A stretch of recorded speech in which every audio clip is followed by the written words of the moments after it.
Hi, everybody. Good evening. Welcome to Evoke Therapy Program's broadcast. I'm Dr. Brad Reedy. Today is Tuesday, October 4th, 2022, and tonight is an open forum Q&A. So if you're new to this format, this is one that we do every other episode where we just take live questions or any pre-submitted questions that have been sent in between. You can always send comments, questions, suggestions to webinar@evoketherapy.com, and we'll get to those questions before we get into any of your live questions. This is for family and friends. So if you are a family and friend also, you can let me know your relationship to an Evoke client. If you're a parent, that's great. If you're an intensive of our alumni program, that's fantastic also. And of course, welcome to all of our listeners. So let's get into the first pre-submitted question that we have for this evening. Somebody writes, the other week you mentioned the most important thing that we can do for our children is provide them with a secure attachment.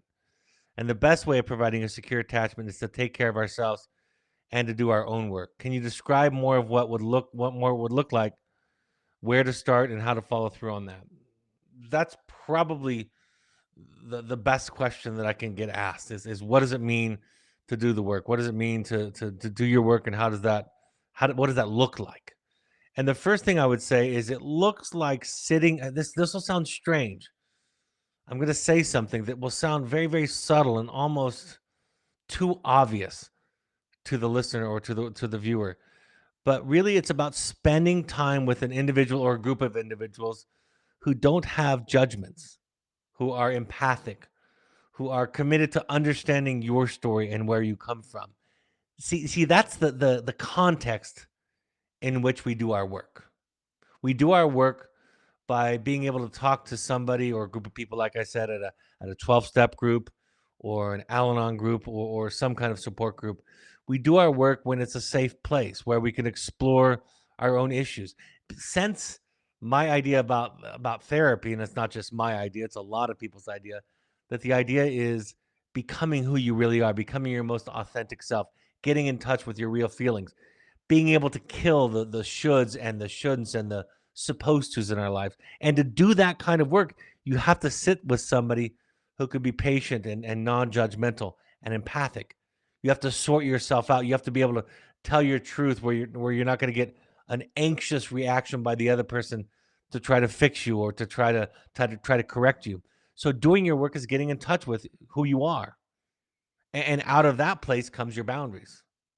Out of that place of knowing who you are comes a clearer picture about your child. In fact, everybody else in your life, every other person in your life, and how to best support and connect them while still staying in touch with yourself. So, the simple and almost common sense as it might sound, you find somebody that's non-judgmental that can listen to you.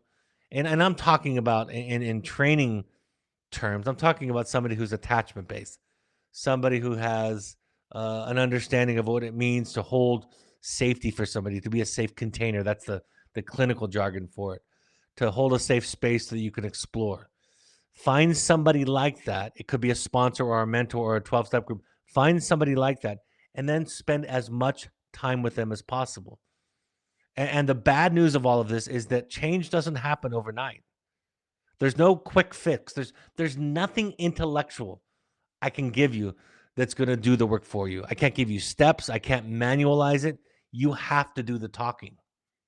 I love what some therapists talk about when they talk about the difficulty of therapy, that real psychotherapy, the kind of psychotherapy that we're talking about with attachment based, where you're really looking into your past, trying to be connected, reconnect to the real, the authentic self, the true self, sometimes people call it, that to do that kind of work takes time. That's the bad news. And that as you do that, you stop thinking in terms of right and wrong and good and bad and supposed to and should. You start thinking about what is, what do I feel? What do I need? What am I okay with? What can I tolerate? What's my limit? And because we've had some success, as I described this, in killing the should and the shouldn't and the supposed to energy, right? You have to kill that, the shame and the guilt. Then we're okay when we're limited. We're okay to own our own boundaries. We're okay to say to our partners, I can't listen to that tonight, or to our children, this is all that I can tolerate. So the first ingredient is finding, connecting, and being in touch with your real self. The interesting part of that project is the healthier, and maybe that's not the best word, but the more authentic you become, the more in touch with yourself you become, the more aware you are of your mental health issues.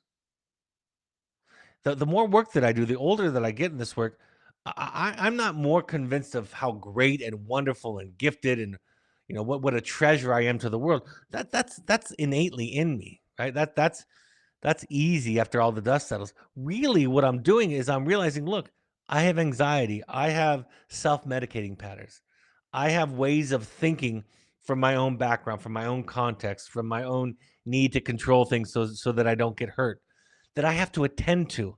I have to have an ongoing relationship with those thoughts, those impulses, those energies in me. It helps me, of course, and helps most people in my experience to understand where those energies came from, how much came from the culture outside of the home, how much came from the culture inside of the home. We have to look at our own context, the context that we grew up in, our culture, our family, our parents. We have to be willing to look at them critically. And again, I don't mean simply negatively. I mean, look at them with critical thinking. Understand our parents' limitations. Understand the dents and bruises that they incurred in their childhood. Have some sense of that, where they were compromised. Because if we don't see that, if we can't look at our context through this critical thinking lens, and that's really, in some ways, a good way to understand what what the outcome of psychotherapy is that we learn to think about ourselves, our environment, our context, and others using critical thinking, being able to pull it apart and look at it, understand what it's made of, where it comes from, what it results in if we follow that line of thinking or that sensibility. So when I talk about the best thing that you can do for your child, it's understanding yourself. And if you, for example, the simple and most ubiquitous example that I can give, if you have free floating disowned anxiety and you don't know it and you don't own it, it's unowned, as I said, then your child will carry it or will feel its influence and its impact on them, and it will be interpreted by their psyche, by their personality, as something is wrong with them, instead of dad is really intense, or mom gets really worried, or mom overthinks things, or dad is hypercritical, or whatever the relationship, whatever the personality characteristics are. Remember, nobody has a normal family. There's no real such thing. We all have imperfect human families. Some higher functioning, some lower functioning, some healthier, some sicker. And those elements aren't the ultimate predictor of our own mental health. It's how much work we've done to unravel and unpack all of that and its impact on us. And I'll just say this to clarify, to bring home something I've already said in answering this question. The outcome won't be that you'll be free and clear of all encumbrances. That's not the outcome. The outcome is that you'll know what you have, you'll know your limitations, you'll know your tendencies, your proclivities, you'll know your pitfalls, your own Achilles heel, and you'll stay in relationship with those so that instead of your wounds having you, you simply have your wounds. I don't know people who are completed, who are completely whole, completely finished. In fact, the people that I most admire, mental in terms of mental health, are the people that knows that they have stuff, they have crap, and they're working on it. And it shifts the entire dynamic in the parent-child relationship when you stop focusing on the project of the child as your main source of energy input, and you start focusing on the project of yourself, your own wounding, your own mental health issues. And when you shift that dynamic, you relieve a lot of pressure, a lot of weight from the child's shoulders. And you also model for them. This is so valuable and so important. You model for them accountability, self care, assertiveness, authenticity. You model for them all the things that you would have them learn in order to heal from their own dents and bruises. In fact, the dents and bruises that you had some significant part in contributing to. but you have to have some success with shame or guilt. Otherwise, you'll convince yourself that you've got it all together and that you're a great parent, and that delusion will keep you a victim of your circumstances instead of realizing, look, we all have stuff and I have to be accountable for it. And that's where my energy is going to be spent. I hope that makes sense. I hope that's clear. The next pre submitted question reads this way: My friend's teenage son was just diagnosed with a serious medical condition that has no cure. It requires lifelong monitoring and could significantly impact his life expectancy and quality of life. He is coping quite well with his news, but his mother, my friend, is falling apart. She isn't sleeping, and all the stress is all consuming. While our circumstances are different, I feel like she is experiencing many of the same things that I have experienced when my son was diagnosed with a serious mental health issue and while he was in treatment. In particular, she is grieving the loss of the future that she imagined her son would have. I feel like the mindset I have been able to hone through the therapeutic work and listening to your podcast would really be helpful for her. But most of the resources I have in this are focused on parents of children with psych issues, which is not her situation. Do you have any advice I could share with her on any resources you could point us towards? A couple of thoughts. I think that having mental health issues and having physical health issues are virtually synonymous in the sense that mental health is a physical health issue, right? Having anxiety, having depression, having compulsive self-medicating behaviors, having a mood disorder, all can be seen in our bodies, right? In our brain, in our nervous system. They can eventually be seen as they remain in our body in the physical health issues that we have. So the line between the two is somewhat arbitrary and contrived. So that's the first thing. And the second thing is, yes, my work is focused on principally parenting, but also couples relationship and other family dynamics, and also the self. In fact, the reason I wrote The Audacity to Be You was because so many parents, so many non-parents, excuse me, might feel put off from a book that has the word parent in it, The Journey of the Heroic Parent, My First Parent. But it's the same lessons, it's the same energy, the same sensibility, the same teaching. So, Gabor Mate's work is a fantastic work. Anything by James Hollis, Hollis, I respect him. He's my favorite therapist writer. Also, I really like Harriet Lerner. J.D. Gill, my therapist, has written around 30 books and has wonderful contributions. So anything that she can do to work on her mental health is going to be relevant. And one of the biggest ideas that I teach people about my work is, if you're reading The Journey of the Heroic Parent, for example, and you're not a parent, see yourself as the child in the book. When I read The Drama of the Gifted Child, I saw myself as the child. A lot of parents that I recommended to think of themselves as the parent. And I think that misses that we're all children, right? We all come from a context that shaped us. And how that context shaped us then impacts all of our relationships today.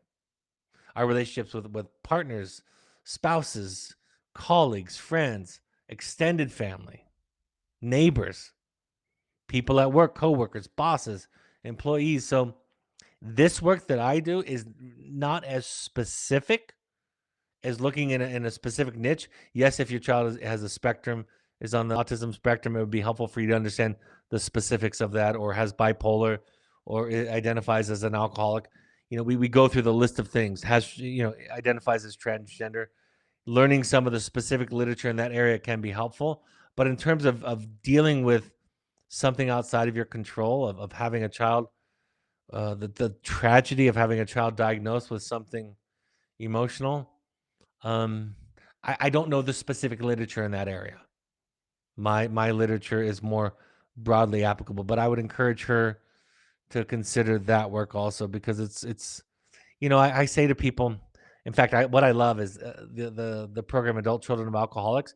If you click on adultacoa.org, at least when I clicked on it a couple of weeks ago, the header says adult children of dysfunctional families because they don't want people to get distracted by the alcohol in the title. It's not really adult children of alcoholics. It's adult children of dysfunctional parents, which to some greater or lesser degree is all of us. So when you talk about, specific niches, there's information, but we're just talking about learning how to be human.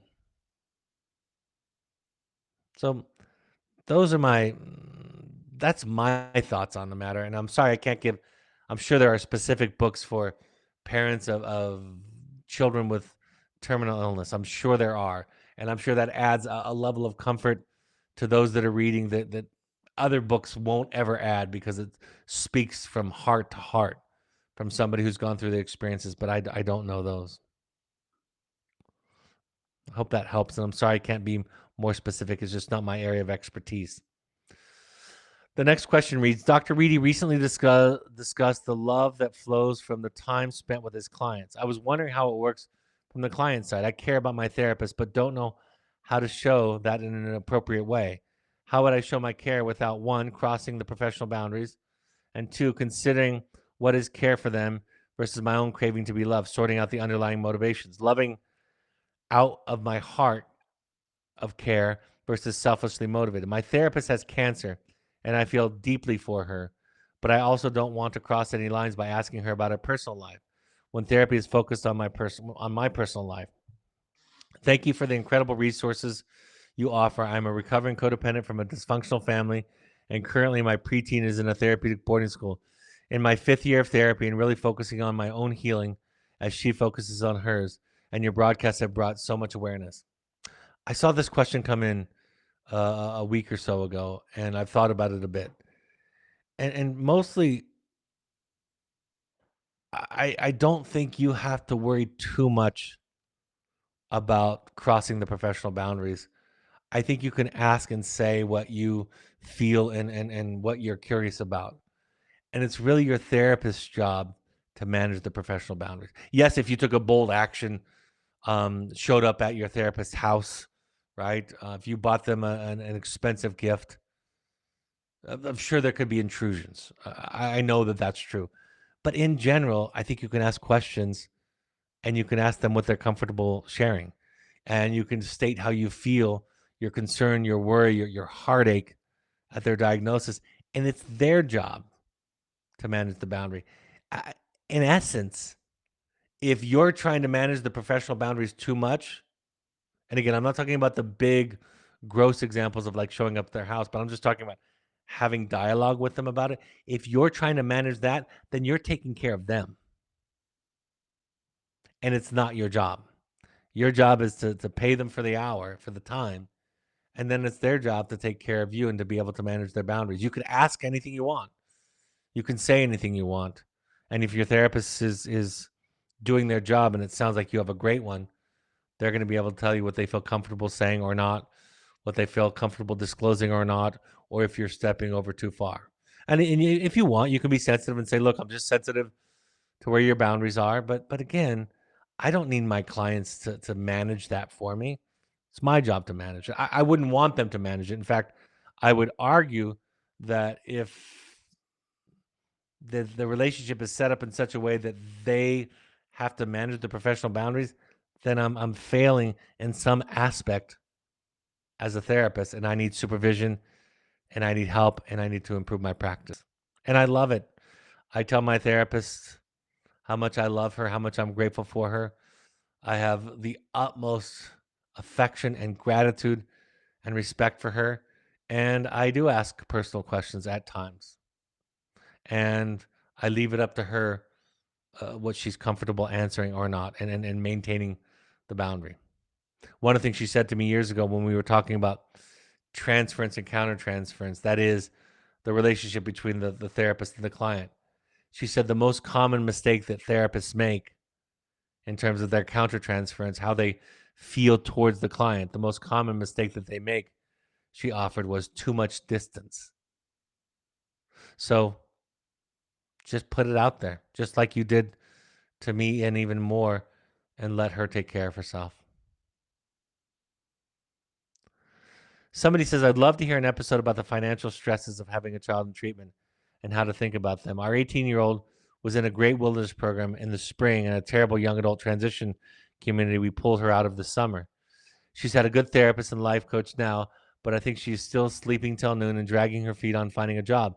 I know I have a lot to let go of in terms of outcomes and resentments, but it's hard not to feel upset when I look at our finances and see other goals and dreams sacrificed to pay for treatment that doesn't seem to be having much effect. Is it crass to be thinking about finances when your kid is struggling? Just not at all, first of all. It's not crass to be thinking of it. It's a wonderful question. I'm glad you asked it. And some of the resentment that's bubbling up inside of you because you've spent so much of your resources and it's not having the outcome that you hope for. Some of that is something you have to sort through at the starting point, and you're not at the starting point, but let's take everybody back to the starting point. Finances are like any other resource as a parent. Finances are just physically a manifestation of your boundaries and your energy out. It's the same as how much time do you have to listen to somebody complaining or being anxious or giving you feedback or being angry with you? And the answer is you have what you have. And I don't have any judgment if you want to retire in a very nice home and you choose that for your own life. I don't get to decide. I don't believe in my world nobody really gets to decide what's the right amount of money to spend on treatment, what you should or shouldn't spend on treatment. You get to decide that, and I support that. And you have to grapple with your own conscience, your own life. So no, money is just it's part of the equation, right? It's part of you. It's part of self-care. It's part of the sacredness of your own life and your own sustainability and your own happiness and your own welfare. So I don't think of it as this idea that money is somehow that the discussion of money around these is crass or evil. I don't buy into that. I mean, I got to tell you, there's a part of me when I think about it for my own children that I have to grapple with, but I grapple with it. And, I've come to the conclusion um, I'm going to spend what I need to, what I feel good about, and there's going to be a limit at what I'm willing to spend. And back to the idea of starting at the beginning, my thought on the matter is when you invest in treatment for your child, the for me, I have to let go of the outcome. Nobody's making me do it. The child isn't making me do it. I'm choosing to spend my money, to spend my effort, and it's like loving. The outcome of love is love. I get to love. The outcome of trying is I get to try. The outcome of treatment is I tried treatment. I put in my heart, my soul, and my energy to try to help my child. And I think money is heart and soul when it comes to most folks that are listening to this podcast. I'm sure that there are extremely rich people where it doesn't cost them a lot to drop $100,000 on treatment in a year. It doesn't feel like anything to them, doesn't change their quality of life or retirement. Those people, congratulations, that's fantastic. But for most people, you have to make decisions, and there's no right answer. The only answer is your answer, and you have to grapple with that yourself. You have to sleep with it yourself. So I love that you asked the question, and I support you finding what you're comfortable with, finding your line. And I would just encourage you to be careful about giving with the expectation or giving because you have to, or thinking that they owe you something back in return. I mean, all of those dynamics that I just shared in turn, all of those dynamics become a part of the codependency, right? The lack of differentiation. In essence, when we give and we're hoping for something in return, we're asking that person to take care of us. When ideally we give to give. We give because we have it to give, right? It doesn't work to love somebody because we're commanded to love somebody. I was thinking about this the other day. I heard some religious context about the commandment to love your neighbor, and I thought to myself, I don't know that being commanded to love somebody works. I think it's love is something that we develop. Love is something that gets created out of healthy self care. Love is something that is an action and a way of relating to somebody because I can, not because I should. If I'm doing it because I should, that's ego. That's for me to be good. And then it ceases to be love, you see. So to be commanded and to be obedient to a commandment to love is an ego thing. But to love because I'm taking care of myself and I'm okay. And because of that okayness, I have extra to give. That's what I love about psychotherapy. The result for me of my psychotherapy, of my own recovery from my own mental health issues, which continues to this day and shall continue, I'm assuming, for the rest of my life. The outcome of all of that is I have more love to give. Like I wrote about, in fact, I posted something about this today on my social media. That when you experience grace, the highest form of love, the undeserved love of grace from somebody, from a caregiver, from a parent, from a spouse, from a higher power. When you experience grace, all you want to do is give it away to everybody else. Once you find that place where shame dies, right? And grace is abundant, you want to spend the rest of your life giving that kind of love and bringing other people to that place. So, thank you. The next question reads, my daughter graduated from wilderness therapy on 8/10, August 10th, and it was determined that she did not need to continue her therapeutic care at a residential treatment center or a therapeutic boarding school. Schooling options were limited at home because she was a she was reclassing as a junior, and we decided on a traditional boarding school and moved her in on it looks like August 26th. It was a whirlwind 2 weeks. She attempted the initial Zoom wraparound therapy, but said she just really wanted to find someone in person at school. She has been avoiding therapy since.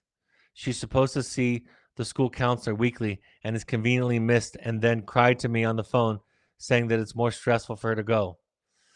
This is typical of pre-wilderness behavior and of being anti-therapy. I know from doing my own work that I cannot control her or force her to go to therapy, but I know she'll have greater post-wilderness success if she does. I once again feel helpless and worry about relapse without help in place. Do you have advice? You know, my answer has some self-serving nature to it, but I can generalize it. One of the things I would encourage you to consider is something like an attachment-based evoke therapy coach. That's the self-serving part of it. Um, and the reason I say that, and the reason I need to qualify that, but I want to say that is sometimes I don't think people know what that therapy should feel good and better. They're expecting it to be critical. If she's been to wilderness therapy is a different animal than outpatient therapy, right? I don't give assignments and directives to my outpatient clients. I don't recommend that they need more care when they're under stress. They can ask for it and I'll provide it. And if again they're struggling and wallowing, and I might offer an idea or two. But the point that I'm trying to explain is that my guess is that she thinks that therapy is going to be more work. And I know that there are some evoke coaches, attachment based coaches, who after she talked to one or two times would make her feel better. So again, you can offer that as an option. If it's not an evoke coach, you can find somebody else that's attachment based. You can just offer it.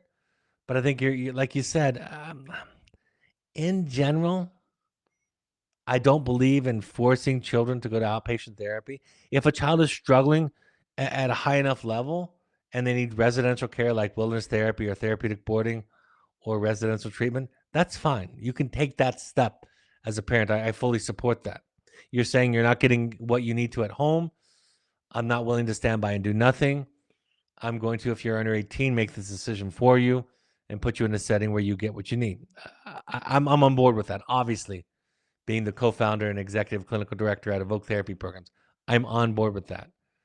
But outside therapy, traditional psychotherapy is supposed to make you feel better. It's supposed to lighten your load. It's supposed to be relaxing to you. And maybe she feels like there's a should or a burden, or she expects it to feel like maybe some of the old therapy that she did, and she's resisting it. And maybe going with her and honoring her exhaustion might be more therapeutic. And then, like I said, throwing out there lightly some ideas, just letting her know that there are options, letting her know that there's an option to have an attachment based coach, or maybe even some of our wilderness therapists do attachment based coaching virtually also, and maybe the therapist that she had would be a good connection, or not, maybe somebody else. But that's my thought. Is there's probably a good reason why she's resisting it.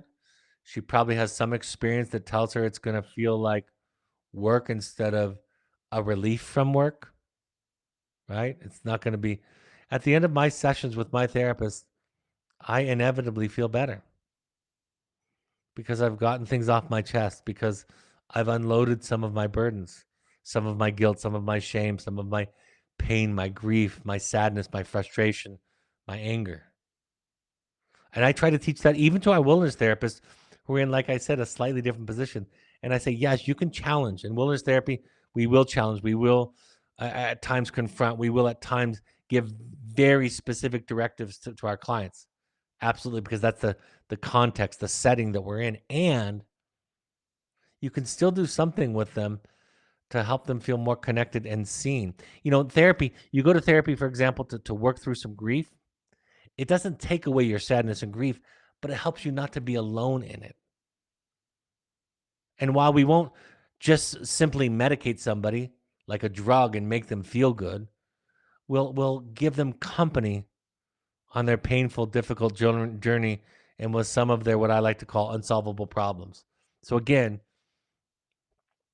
my suggestion, your last question was any advice. My suggestion is offer other alternatives, and even say to her, maybe it's best for you to take a break for right now, and maybe you could try somebody virtually that you feel connected to, that's not going to fix you, but this just can be a listening ear. So it's kind of holding it lightly, making a light suggestion or offering or idea, and being willing to drop it. I cannot emphasize what I'm about to say too much. I can't. But sometimes going with the resistance is the best way to reduce the resistance. And everybody that's listening to me has a lot of experience with that. When you stop resisting somebody, their feelings, their feedback, and you go with them, you can feel the energy shift. You're right. I'm sorry. I did make a mistake. A very common reply to that as well. It wasn't all your fault. I had something to do with it too. Right? So going with her resistance also could yield wonderful outcomes in terms of her not feeling that she's at a battle or in a power struggle with you. Thank you for that. Somebody writes, recently my mother said that she was proud of me when she heard me play the piano, and she said the reason was because I was part of her. I've been sharing with my younger sister about enmeshment. It seems that my mother sees her children as a reflection of her. I was a middle child out of 5 children, and it seems that I do not have that pleasing others mentality like my younger siblings. Is birth order something that decides the enmeshment? Is it possible to escape the enmeshment problem if you are a strong personality?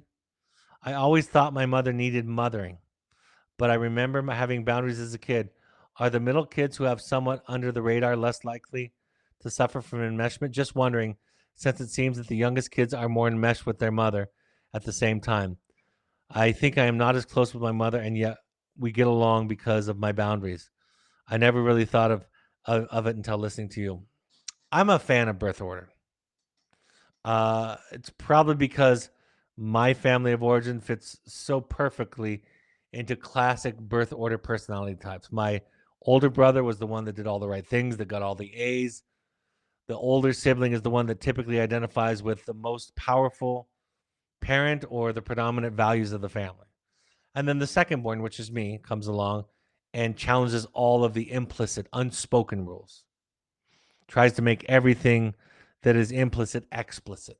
Rebels, goes against the grain, right? Challenges that kind of, and then the third born in our family and classically is the peacemaker, and the fourth born and the fifth born. It kind of goes on from there.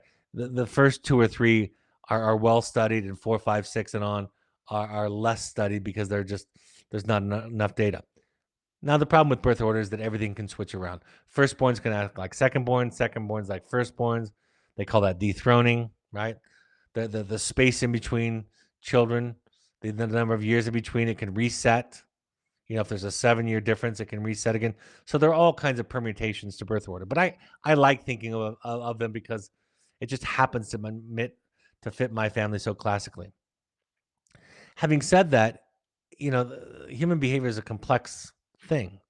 You have always, when you're talking about children, when you're talking about people, you have the given and the made, right? You have the genetics, the predispositions, the personality, the broad personality characteristics that we can see at birth, right? Difficult to soothe and to warm up to novelty is a characteristic that we see at birth, right? There are some characteristics that are very visible. I have 4 children, and so they had very distinct personalities and styles. So from the very first moment that you're interacting with them as a father, and for me that means after birth, the mother's interacting with the child before birth, so they have a relationship with the child even before I do in some real tangible sense, and that starts to take its own shape. So yes, my older and younger brother have a very different relationship with my mother. There's an old adage that no two children have the same parent, even twins. So it's complex, and you're going to have different styles. You're going to have different wounds. Your parents are going to feel and think and treat you differently, and part of that is predicated on the way that you are inherently. So that's why one of my proudest things as a father that I like is that all of my children are very different in some ways. I love that about my children because that's something I would want to foster is their unique individual sense of self. The fact that you're not prone toward enmeshment and that her comment about that it's a part of her, that you're a reflection of her, strikes you a little bit, right? Right, kind of hits you differently than it does your younger siblings. All of that makes a lot of sense. I would argue that your younger siblings have some more work to do in terms of individuating, which is, a human responsibility and task in life if you're to grow and evolve is to individuate some. But, it's complex. And so when we look at our siblings, and I look at my 2 siblings, um, I have to account for the fact that they grew up in a completely different universe, a completely different world, a different house with different parents, although on the surface, we all grew up in the same house. And that offers or lends me to think compassionately toward their specific styles or wounds. And I would hope the same from them. When my father was passing away in early 2020, my older brother couldn't understand my relationship with my father. He didn't understand that I wasn't grieving and treating my father's passing in the same way that he was. In fact, at one point he said, I think you'll regret it if you don't go to see dad, if you don't come with me to go see dad. And I said, maybe I will. I don't think I will. And he actually humbly said at one point, he said, well, that's at least what I see when I watch movies. And I'm like, yeah, they do show that kind of stuff in movies. That tends to be the general message out there, the common thinking of the masses. But what I didn't say to him is, I have my own relationship with my father that's individual, and how I relate to him is based on that, based on our entire history, our entire life together. And to this day, I'm very satisfied with the way that things ended with my father and myself. I'm happy and at peace with how I navigated his passing. If you have any new questions, you can enter them now. I'll go over some upcoming things, and then I'll pause for a minute before I close to see if any questions have come in. We filled up the first date on November 4th. We've opened up a second date, which is filling up. The second date for my all-day conscious parenting workshop, 9:30 a.m. to 4:30 p.m. Mountain Standard Time on Zoom, interactive. Our second date will be December 2nd. So if you want to participate in a dialogue with me, we're keeping the groups small enough so that it can be interactive instead of like more like these podcasts and broadcasts where I'm lecturing and just answering questions that people type in. This is going to be more of a classroom dialogue setting. So love to see you there. I'm excited to do this this new class, Conscious Parenting. The new date is December 2nd. Contact intensives at evoketherapy.com if you have any interest in that. My two books, The Journey of the Heroic Parent and The Audacity to Be You, are available on Amazon and Audible. And if you want to do a deep dive in your own work, I'll just take a minute and say this while someone might be typing a question, if you're interested. I can't think of a better expenditure of your time and resources and money than to attend an intensive. I believe in it. Like I've said many times, I paid for my own. I've gone multiple times to my own outside of Evoke. My wife has also. My adult children have also. My business partner, several of our employees have also. We've paid full price for all of these services. So it's something that I believe in wholeheartedly. If you want to do a deep dive, if you want to get started, if you want to know what your work is, if you want to get a glimpse of your family of origin in a more profound way than you ever had, just to note, I had been in psychotherapy for over 15 years when I went to my first intensive, and it made a dramatic difference. I called it, at the time it happened, I called it a fantastic therapy accelerator. So if you're in therapy, if you're in 12-step groups and fellowship, a Finding You intensive can be a great therapy accelerator. And the November intensive is filling up. We'll open up a second one if it fills up, but it's close to filling up at this point. And then we have one in December 7th through 11th, and each month we have one. We also have couples and family intensives, and we also have an online offering. The November 11th through 13th online offering of Finding You is also available. So this is the best thing you can do for your marriage, for your child. I think it's the best thing to help maintain the gains for your child is for you to do your own work. And along with, daily, weekly, once a week psychotherapy, 12-step support group community and participation, a meditation practice, a yoga practice, all the things that would go with self-care. Along with that, I can't think of anything more valuable than a Finding You intensive. And we have support groups for current and alumni families. The next one is October 6th at 6:30 p.m. for all wilderness families, current and alumni. Once a month, we have an alumni-only meeting. The next offering is October 25th. And then we have an intensives support group online each month. The next offering for that is October 11th at 6 p.m. Mountain Time.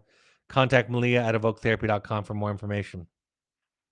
Malia, if any questions come up while I'm doing announcements, just go ahead and post them and I'll get to them. We ask all current parents to go to any combination of these 12-step support groups. We encourage you to try 6. These are free. You can do them online. They're anywhere. There are not many things in the mental health field that are free, and these are free. Al-Anon.org, Coda.org, FamiliesAnonymous.org, or AdultChildren.org are fantastic support groups that I would encourage you to give a try. Also, RefugeRecovery.org or the National Alliance on Mental Illness, NAMI.org, is a great place for free classes and information and groups in your local communities. All of these broadcasts are available on your favorite podcast app or Spotify. Just search Finding You and Evoke Therapy Podcast, or go to soundcloud.com on your computer. If you want to watch the visual where I have the slides up and you see my face talking, you can go to our YouTube channel, Evoke's YouTube channel, and watch any of these broadcasts there. On Evoke, I am on Instagram and Twitter and Facebook and all the social medias. You can find me or Evoke Therapy using the handles at Evoke Therapy or at Dr. Brad Reedy. You can also find the Evoke Intensives program on Instagram using the handle at Evoke Therapy Intensives. On Facebook, you can find us by searching Evoke Therapy Programs or Evoke Therapy Intensive. We also have a wonderful blog. If you want to give back for people that can't afford treatment, if you feel grateful and you just want to provide something for somebody that can't afford it, our charitable partners include the ChooseMentalHealth.org organization, Sky's the Limit Fund.org, and the Evoke Family Foundation.org. And just recently, I shared with some of you, I believe, that I recently had a close, one of my dearest friends pass away, Peter Brown.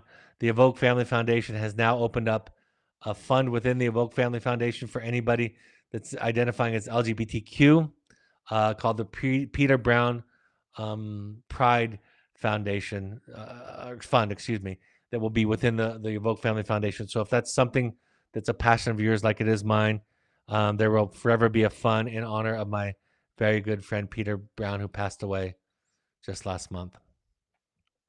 Looks like we still have no questions. Is that right, Malia? My next broadcast will be October 11th. I'll be talking about the changing seasons, learning to let go of old ideas, relationships, and context. I am super excited for this because I think it's a concept that is spiritual and philosophical and powerful. Learning to let go, learning to move through the seasons of life. And then after that, of course, on October 19th, I'll be getting back to the Q&A that I do for family and friends and parents of Evoke clients. All right, folks, looks like no more questions have come in. Thank you, as always, for joining me. I hope this was a helpful point of contact for and on behalf of the people that you love and that love you. Thanks for showing up and being willing to do your work. Have a great evening, and I'll talk to you next time. Bye-bye.